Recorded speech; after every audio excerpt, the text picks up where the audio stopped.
Lah itu tanpa disadari bapak tuh ngelihat nenek-nenek tetangga itu tiba-tiba seperti nari dia.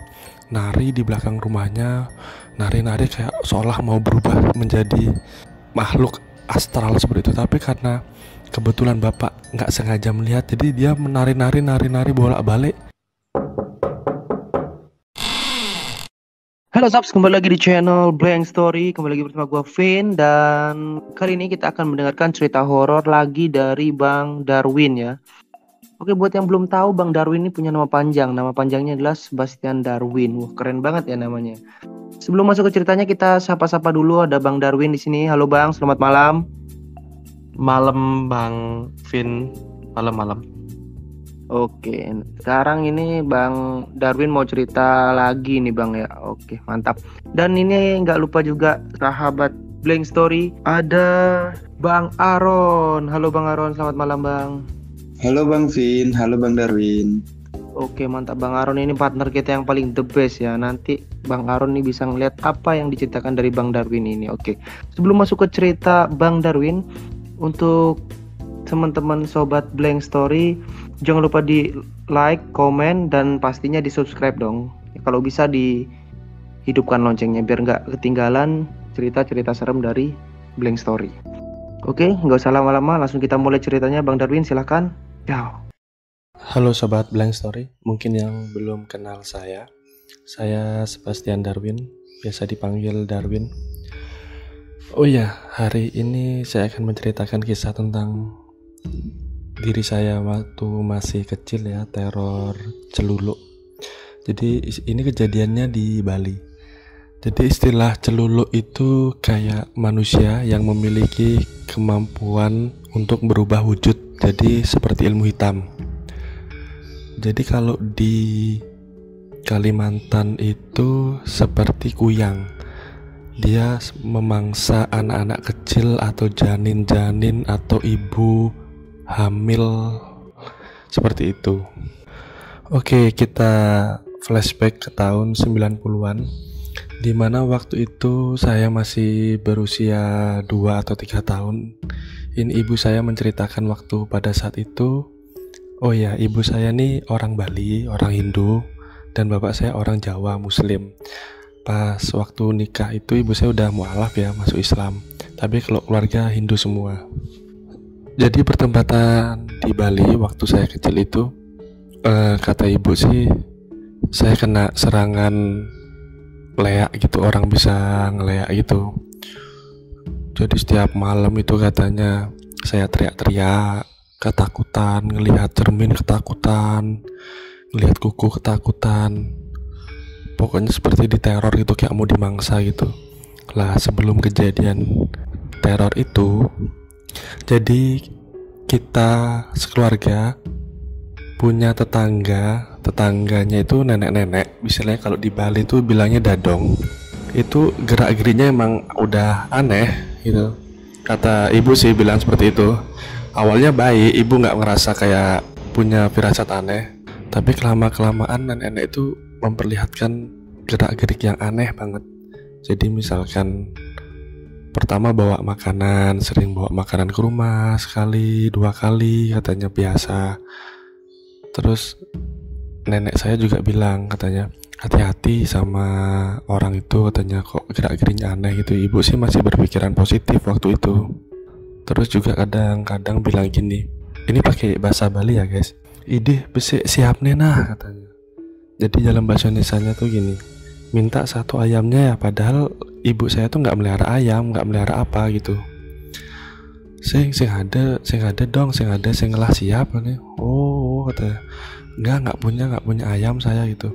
Jadi kata orang-orang tertua Bali itu, kalau ada orang nanya-nanya seperti itu, apalagi posisi istri kita hamil atau punya anak kecil atau apa gitu, itu seperti tanpa disadari pengguna ilmu hitam itu menargetkan anak kita tuh bagaikan ayam gitu. Jadi diminta secara halus seperti itu. Kalau kita ngomong ya boleh ambil aja, oh, kita anggap seperti bercanda, itu beneran anak atau janin dalam kandungan itu akan hilang seperti itu. Lah setelah kejadian perkataan seperti itu, si nenek-nenek itu mengirim makanan lagi. Lah, ibu waktu itu tanpa sadar ya, misalnya masih pikiran positif, ibu makan aja lah malamnya itu. Setelah kejadian yang nenek-nenek bertanya itu dan langsung sorenya ngasih makan, saya teriak-teriak malam-malam seperti diteror gitu. Nah, akhirnya bapak pikir itu aneh banget kok, tumben-tumben saya nggak pernah seperti itu kok, kayak ketakutan, menggemigil, ngeri gitu. Akhirnya bapak keluar coba baca doa-doa, ayat kursi apa semuanya itu. Akhirnya malam itu tenang. Keesokan harinya waktu malam seperti itu lagi terus, seperti itu terus. Akhirnya pada satu sisi keluarga memutuskan pindah rumah aja yuk, kayaknya tempat ini kayaknya nggak nyaman deh buat kita, katanya gitu.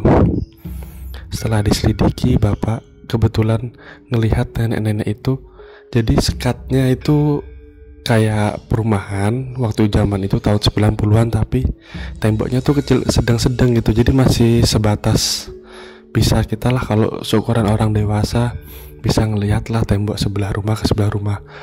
Lah itu tanpa disadari bapak tuh ngelihat nenek-nenek tetangga itu tiba-tiba seperti nari, dia nari di belakang rumahnya, nari-nari kayak seolah mau berubah menjadi makhluk astral seperti itu. Tapi karena kebetulan bapak nggak sengaja melihat, jadi dia menari-nari bolak-balik, nggak jadi.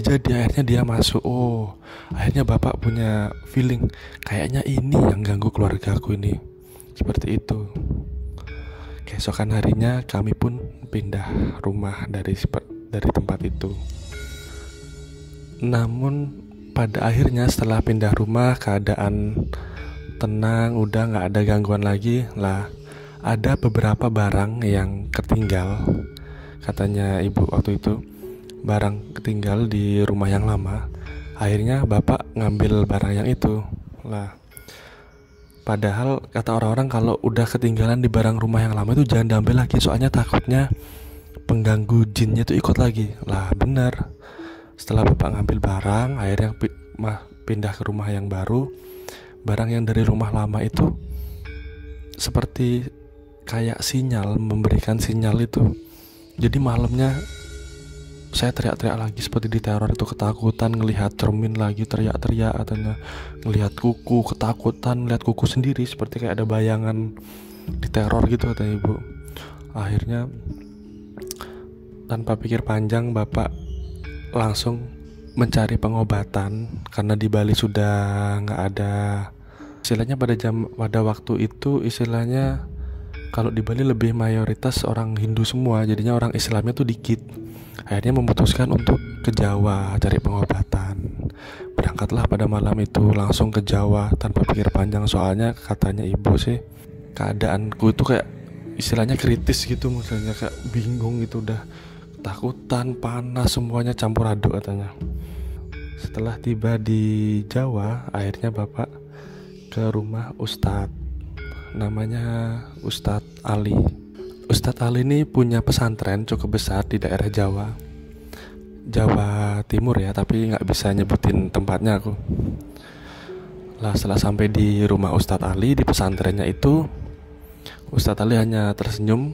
Saya masih ingat itu, waktu itu samar-samar keinget tersenyum. Habis itu kayak di ruqyah itu dipegang kakinya. Habis itu saya nggak sadar apa-apa lagi.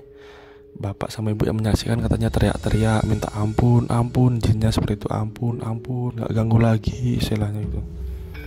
Setelah itu udah selesai proses ruqyah seperti itu, Ustadz Ali akhirnya berpesan sama orang tua saya, jadi kalau anak ini nanti sepulang dari sini minta atau pingin aneh-aneh hal apapun jangan diturutin ya, soalnya bukan anak ini yang minta, jinnya biasanya gitu. Lah orang tua saya menyetujui, katanya ya siap Pak Ustadz, katanya. Lah setelah pulang dari Ustadz Ali, kita masih di Jawa ya. Lah sampai rumah itu kita waktu di Jawa tidur di rumah saudaranya bapak. Pada sore hari itu saya minta mandi bunga, katanya ibu. maksa minta mandi bunga, mandi bunga. Akhirnya namanya orang tua nggak tega ngeliat anaknya teriak-teriak terus meringkik gitu seperti itu minta mandi bunga. Akhirnya ibu belikan bunga. Akhirnya setelah mandi bunga, langsung nggak berapa jam kemudian badan saya tuh keluar bentol semua, udah nggak berupa muka kayak orang alergi, bentol gitu besar tuh, gatel semuanya, panas badannya lagi. Akhirnya pada saat itu juga langsung berangkat lagi ke rumah Ustadz Ali, ke pesantrennya itu. Lah Ustadz Ali langsung hanya tersenyum aja, katanya langsung dikasih air, selang berapa menit langsung hilang semua bentol itu. Lah seperti itu.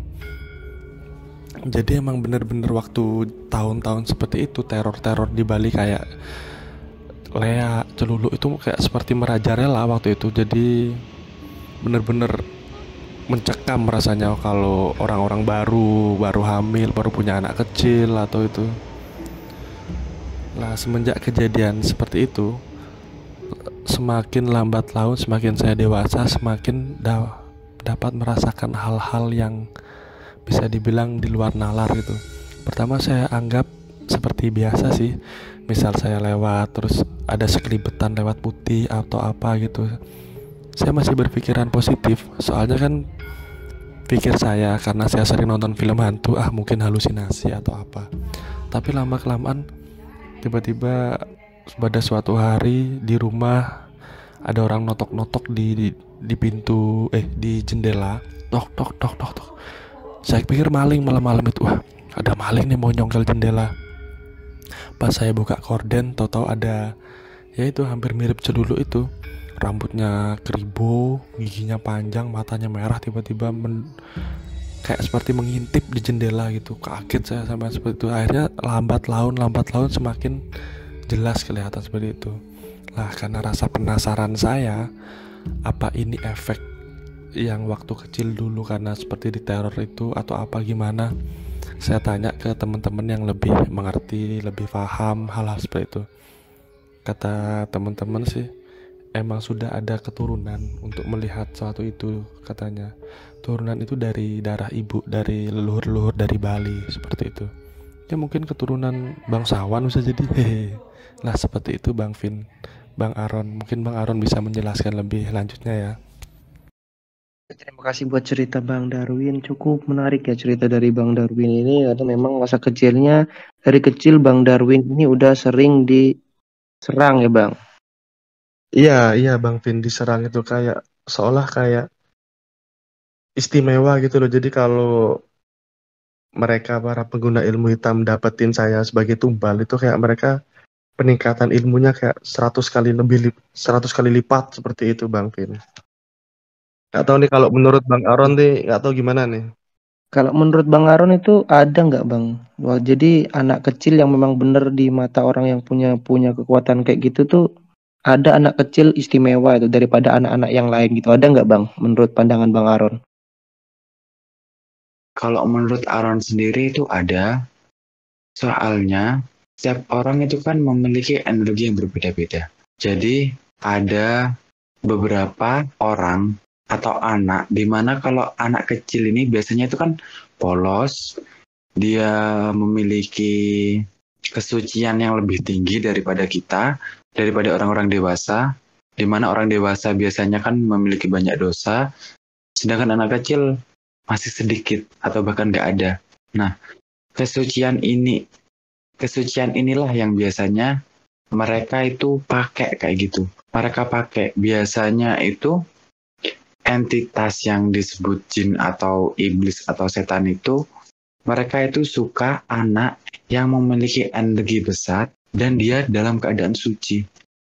Apalagi Aaron kan pernah ke rumahnya Bang Darwin, juga kenal ibu sama orang tuanya Bang Darwin lah. Apalagi ibu Bang Darwin kan dari Bali gitu kan. Aaron itu kayak bisa simpulin emang Bang Darwin itu peka itu dari keluarganya ibu, dari darah Bali kayak gitulah Bang Darwin. Iya bener Bang Aron. Jadi emang beberapa ada temen yang saya ceritain itu katanya emang dari keturunan dari Bali. Ya mungkin kalau ada waktu mungkin kita bisa jalan-jalan ke rumah kakek neneknya atau rumahnya Bang Darwin dulu ya di Bali ya. Boleh tuh Bang Aron, mantap itu ya. Ya para pendengar kita tunggu ya sampai 200 subscriber nanti kita jalan-jalan ke rumah kakek nenek di Bali itu biar lebih jelas lagi. Oke, mungkin subs buat teman-teman pecinta Blank Story itu aja cerita dari Bang Darwin. Jadi buat teman-teman di Blank Story ini kita update setiap hari Jumat dan Minggu di jam 7 malam. Jadi buat teman-teman yang jangan sampai ketinggalan update-nya di Blank Story itu Jumat sama Minggu jam 7 malam. Oke, ini jadi pelajaran buat kalian semua. Dari cerita ini jangan membuat kalian menjadi takut akan setan, tetaplah takut kepada Allah Subhanahu wa taala. Oke, terima kasih buat kawan-kawan. Terima kasih buat Sohib dan partner-partner kita Bang Aron dan Bang Darwin. Sampai jumpa di lain waktu dan jangan lupa tidur nyenyak.